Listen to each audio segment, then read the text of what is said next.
అండి. నా పేరు జీవమణి అండి.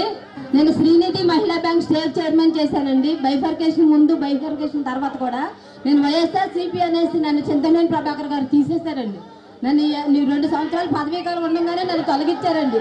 నువ్వు మీ ప్రభుత్వంలో నువ్వే ప్రెసిడెంట్గా ఉంటావా, మా ప్రభుత్వంలో నువ్వే ప్రెసిడెంట్గా ఉంటావా, నువ్వు పైకి ఎక్కడో నాకు ఇష్టం లేదు, నేను ఎక్కనివ్వట్లేదు జీవమణి, నువ్వు ఎందుకు వెళ్తున్నామని నన్ను అడిగి నన్ను చాలా బాధ పెట్టాడండి. అలాంటి దుర్మార్గమైన ప్రభుత్వం నిర్మూలించాలని మేమందరం కంకణం కట్టుకున్నామండి. జిల్లా డ్వాక్రా సంఘాలకు ప్రెసిడెంట్ గా పనిచేశానండి 5 సంవత్సరాలు. శ్రీనిధి మహిళా బ్యాంక్ స్టేట్ చైర్మన్ గా పనిచేశానండి 5 సంవత్సరాలు చేస్తే పదవీ కాలం 2 సంవత్సరాలు ఉండగానే నన్ను తొలగించేశాడండి. ఏమనంటే నువ్వు ఆళ్ళని మనిషివి, నువ్వు నీ జగన్ గారు మీ పార్టీ ఆ మనిషివి, నువ్వు మీ ప్రభుత్వంలో నువ్వే స్వాగతం చెప్తావా సీఎంకి, మా ప్రభుత్వంలో కూడా నువ్వే స్వాగతం చెప్తావా అనేసి నన్ను చాలా మానసికంగా హింసించి నేను షుగర్ పెరిగిపోయి చాలా బలహీనరాలు అయ్యానండి. నాదొక్క ప్రశ్న అమ్మా, ఈ చింతమనేని ప్రభాకర్ అనే ఆయన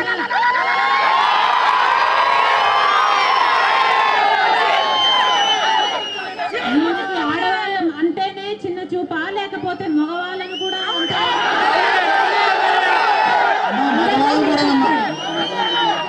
ఆడమగ తేడా లేదు, ఒక రౌడీ వనజాక్షి అని మీ అమ్మారు అని, అవునా? ఆమెకి ఏం జరిగిందో చూసారమ్మా? మేము ఇక్కడి నుంచి చూడలేదు కానీ మేము టీవీలలో చూసాం. ఆమె జుట్టు పట్టుకొని రోడ్డు మీద ఈడ్చుకెళ్ళాడు. దరిద్రుడు కాదా ఇడు?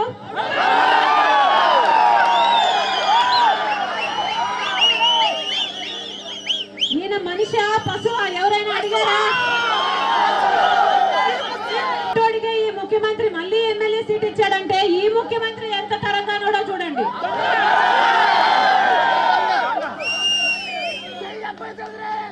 ఈసారి గట్టిగా బుద్ధి చెప్పండి అమ్మా, ఈసారి గట్టిగా బుద్ధి చెప్పండి. ఈసారి చింతమనేని ప్రభాకర్ మీద 38 రౌడీ షీట్ కేసులు ఉన్నాయట. మన ప్రభుత్వం వచ్చిన తర్వాత మొత్తం అన్ని బయటికి తీద్దాం. గట్టిగా బుద్ధి చెప్పండి. మీరు ఓడించండి, చింతమనేని ప్రభాకర్ కు బుద్ధి వచ్చేటట్టు మేము చేస్తాం. తథా రాజా తథా ప్రజ అన్నారు. చంద్రబాబు అలా ఉన్నాడు కనుకనే ఈ చింతమనేని ఇలా ఉన్నాడు. ఈసారి తెలుగుదేశం పార్టీకి చింతమనేనికి గట్టిగా బుద్ధి చెప్పాలని మీ ఊర్లు అందరూ తిరిగి ఈసారి రాజన్న రాజ్యం వస్తుంది, ప్రతి ఒక్కరికి మేలు జరుగుతుంది. కొల్లేరు విషయంలో కూడా ఒక శాశ్వతమైన పరిష్కారం వచ్చేటట్టు మళ్ళీ అవసరమైతే మళ్ళీ సర్వే చేసి మళ్ళీ కమిటీ వేసి మీరు సంతోషంగా ఉండేటట్టు, మీ ప్రాంతం కనుక మీరు ముఖ్యంగా సంతోషంగా ఉండడం చాలా ముఖ్యం.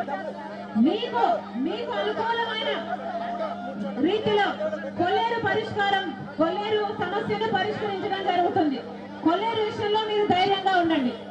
ఇక మీద నుంచి రాజన్న రాజ్యంలో ఇలా అవినీతికి, కరప్షన్కి, లంచగొండితనానికి, ఇంత దౌర్జన్యానికి పాల్పడే నాయకులు ఉండరమ్మా. రాజన్న రాజ్యంలో మీరే రాజులు. Please subscribe the Janahitam TV.